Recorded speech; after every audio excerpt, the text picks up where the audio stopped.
Okay, good evening once again. We are on our topic, stock exchange. We have already done what stock exchange is all about. So for now, you know what is stock exchange. We have also talked about other aspects of it. The videos are there, so you can watch.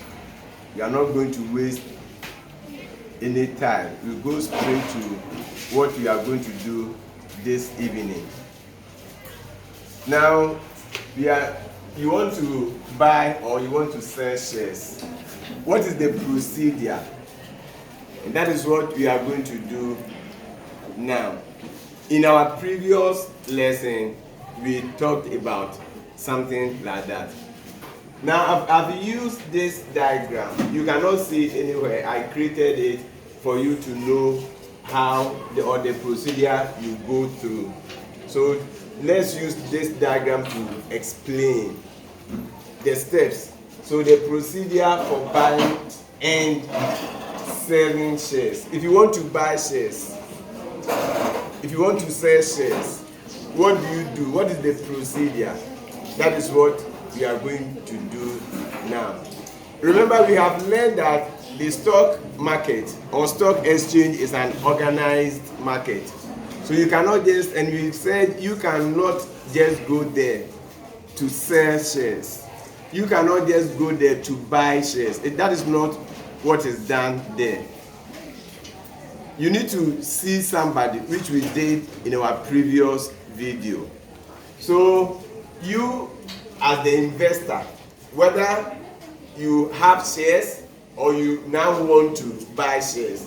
So if you want to buy shares, that means you are a potential investor. So I'll be talking about the two together, the buying and then the selling of the shares. So the investor, here we call the investor client. You remember I told you in our first video that if you consult somebody for services to be rendered to you, you become the person's client. So the investor will have to go and see the stock broker. Others simply say broker. But remember, we have learned that there are other brokers. So we use stock to qualify this one. So this is a stock broker. And the stock broker, we said, is an agent between the investor and then the jobber.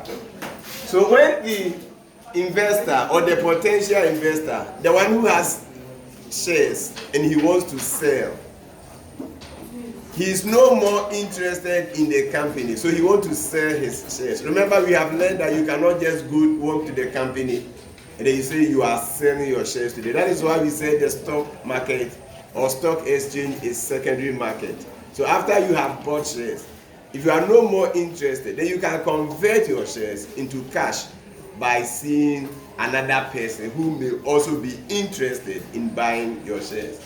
So the investor will see the broker. When the investor sees the broker, then they will have discussion. So that's why I've written here discussion. The broker will have discussion with the investor. For example, he wants to find out the investor's objective. So his or her investment objective. Now, your investment objective will enable the broker to know whether actually you want to invest in shares. Somebody might have come and the person says, oh, I want to buy shares. But if you look at the person's investment objective, shares may not be appropriate for the person. So after the broker had discussed it with the potential investor, if he wants to buy shares, then if he realizes that, okay, you have long-term investment objective. Remember, shares, if you want to invest in company by buying shares, then it should be for a very long time. You remember what we learned when the stock exchange in Ghana, the Ghana Stock Exchange became operational. if you had invested in that company 2 years ago, when you watched that video, you would have had over 23,000 Ghana cedis, even though you invested only 100 Ghana cedis. So if you invest for a longer period, then that is where you can have what you call the capital gain, which you have already learned. So if you have long-term investment objective, then the broker will now know that you want to invest in shares. So if it is yes, that means you have long-term investment objective and that it is shares that you want to buy. That is why I have written here yes. Then the next thing that will be done is that the broker will open an account for you. That account is called depository account. So depository account will be opened for you. It is just like you have gone to a bank and you open an account. So when you go to bank, you know you can open savings account, you can open current account. If you want to invest in stock or shares, the broker will open an account for you, and the account is called depository account. Now let me tell you something. This one came in because of something. Initially there was nothing like that.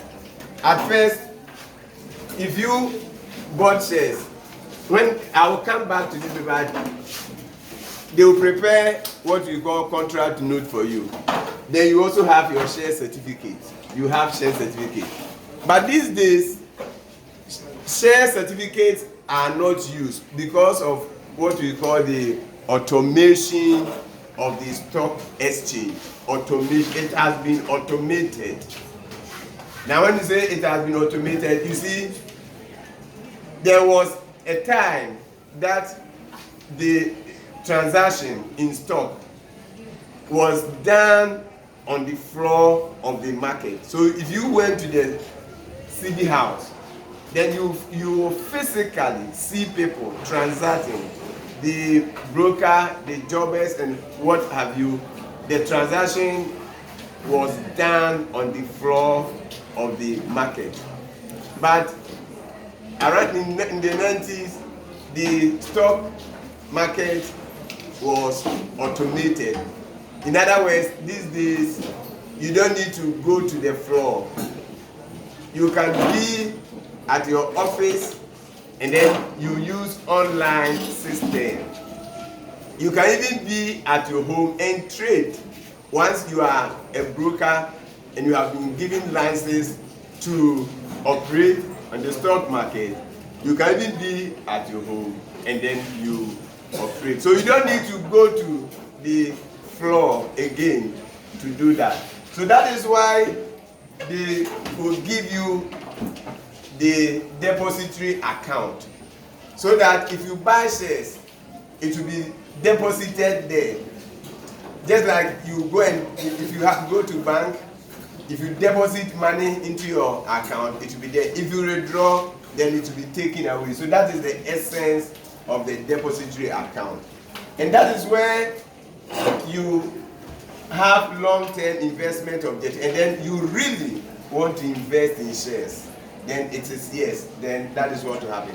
But if it is no, after the discussion with you, if he realizes that you don't have long-term investment objective, you rather have short-term investment objective, and you may be interested in fixed deposit, then he may suggest to you that you don't need to buy shares, but you can invest in, you can buy treasury bills, you can buy bonds, or any other fixed deposit. He will give you that piece of advice. So that is for that one.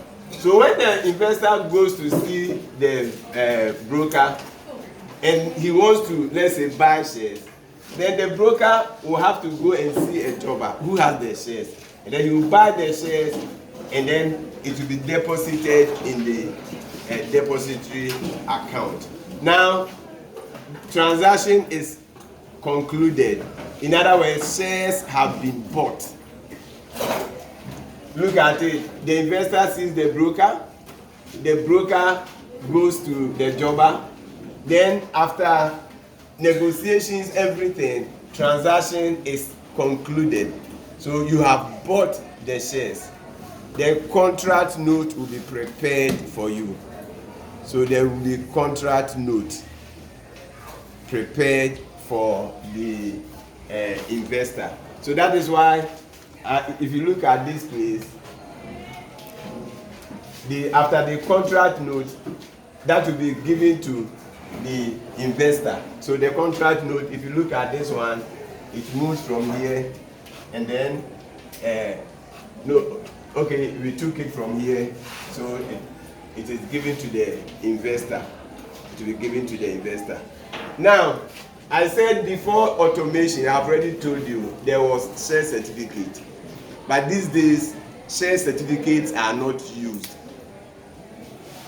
But you must know it. You know, you are a student, though share certificates are not used, you might be asked questions on share certificate in exams. For exams purpose, you should be familiar with share certificate. But know that that was done before the automation. So I said before the automation, after the contract note had been prepared at the broker's office, share certificate will also be issued for you to show that you own shares in the company.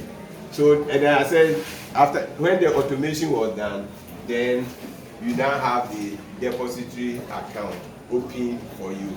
So that is for that one. Now, if you sold shares, if the client has shares and he wanted to sell, then he went to the broker sees the jobber, then sales, the transaction is concluded, and here it is sales.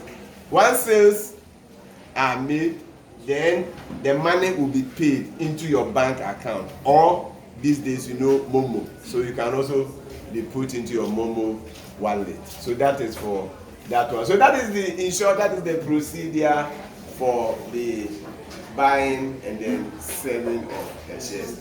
I mentioned contract note. I mentioned share certificate. So if you look at this place, we have tried to put this diagram there to show you what the contract note may look like. What the contract note may look like. So this is the brokerage firm, Lion Brokerage Limited. This is their address.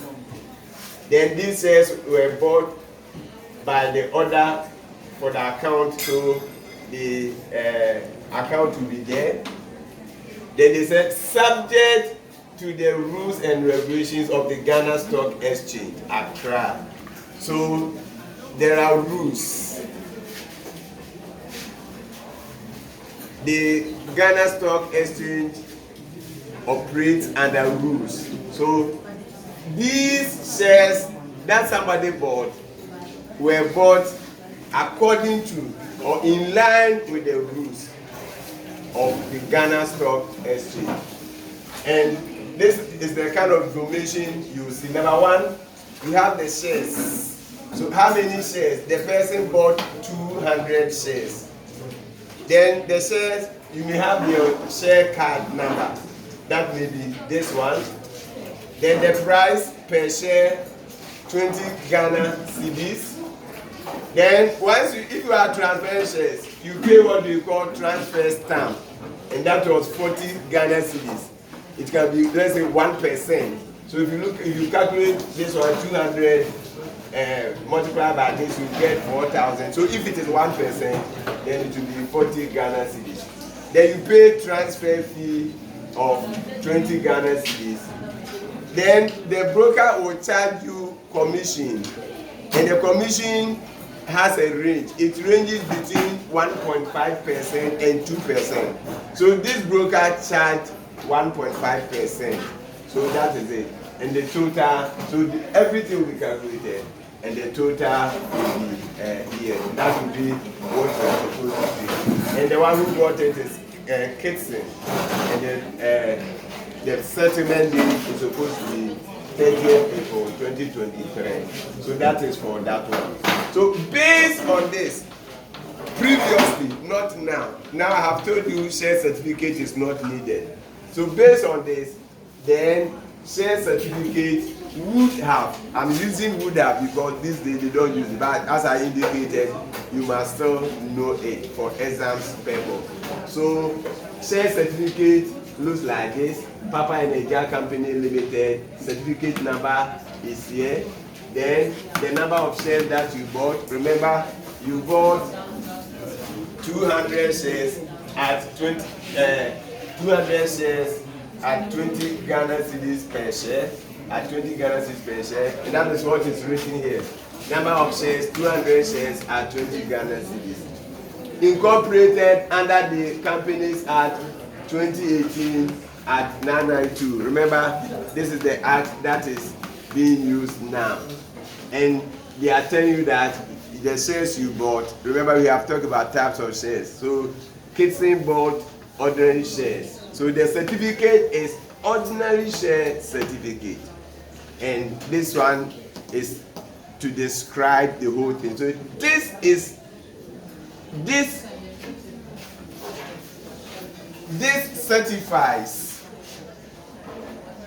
certifies that Kitson is registered holder of 200 fully paid ordinary shares. So Kitson bought shares, 200 shares at 20 cedis per share, and that he had paid everything.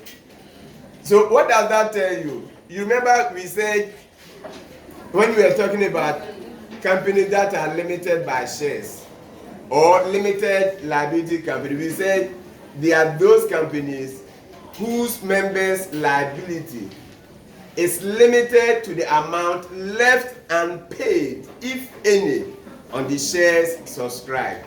So Kitson in this case has paid everything, whatever he was supposed to pay. So it means if the company is liquidated, Kitson will not be asked to pay anything. So that is the implication. But if he had paid part, then the part that he had paid, that is what he would have been called upon to pay. So it's registered holder of 200 fully paid ordinary shares of 20 Ghana cedis each in the above company, subject to the memorandum and article of association of the company. So we have done memorandum of association, we have done article of association. We said in Ghana we call that the two regulations.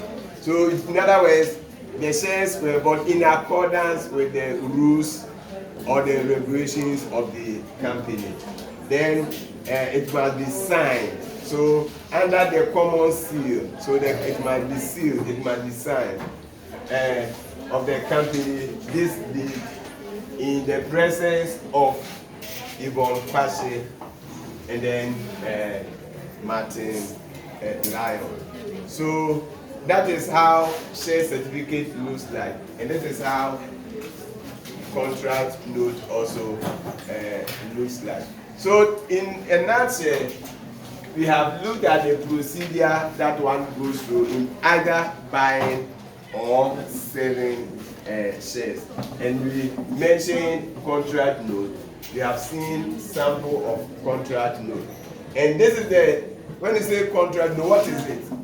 What is it? This is the definition. This explains what contract note is all about. So we said it is a legal record. And that legal record is of any trade. You know, there is trade between the stock broker and then the jobber. So the broker keeps record. And then when you say it is legal, that means that by law he or she is supposed to do that. So legal record of any trade made by the stock broker on the stock exchange. That means on the stock market. Then we said it confirms. So the contract note confirms trade conducted on a specific day on the client's behalf. So you prepare it, and if you get your contract note and you open it, whatever transaction that was done, you will find it on your contract note. So that is for that one. So this brings us to the end of our third video that talks about the procedure one goes through in either buying or selling shares. Now, you need to, just as I told you previously, you have to take it serious. You can copy this diagram. It is you can also even prepare your own diagram. This is something that I just captured it this way so that it will become very simple for you. Then you look at the information here and how this one was used to prepare the share certificate. But note that I have indicated that because of the automation of the stock exchange, which means these days transactions are not conducted or done on the floor. You know, when you come back, let's take this as an example. If you come back to school, I'll be in class and both of us, the teacher students, will be there and we'll be interacting. So teaching and learning will be taking place inside the classroom. But you see, now that you are not in school, still we are learning. This is not on the floor. This is not in classroom. So take it like that. In the stock market, at first, the interaction was on the floor. So if you went to the C house, you saw them. You have to meet the jobber person to person to interact. But a time came that they said no. There was the need for automation. So when that one was done, then it means you don't need to go to the floor. You can now conduct transaction by your computer. So through the internet, you can, whatever transaction you want to conduct, if you want to buy, if you want to sell, everything is done there. You can even do that either in your office or even at home. So you don't need to go to the floor these days. So that is why we said these days share certificate is not needed. You only need your depository account to be open for you, and when you buy, it will be deposited there. So if you open that account, you see what is there. We are left with our last subtopic, and that one will be done tomorrow. That will be the functions of stock exchange. So you can also read around that topic, functions of stock exchange. Some of the functions you already know through our discussion. Till we meet again on that subtopic, it's bye-bye.